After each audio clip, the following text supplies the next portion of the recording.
ஏன்பா நீங்க பள்ளிக்கூடத்துக்கு போறது இல்லையா? படிக்கிறதுக்கு போனா இதுக்கு வகுத்துக்கு யாரு கஞ்சி ஊத்துறது? பிள்ளைல என்ன சாப்பிட்ட? சாப்பிட எதுவும் இல்ல. ஏழை பிள்ளைங்க பசி வேற என்ன செய்வாங்க? கல் உடைக்க மாடு மேய்க்கன்னு போயிடுறாங்க.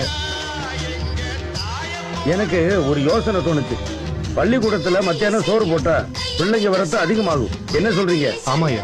கவர்மெண்டால எவ்வளவு காலம் முடியுமோ அவ்வளவு காலம் பிள்ளைங்களுக்கு சோறு போட்டு படிக்க வைக்கணும்.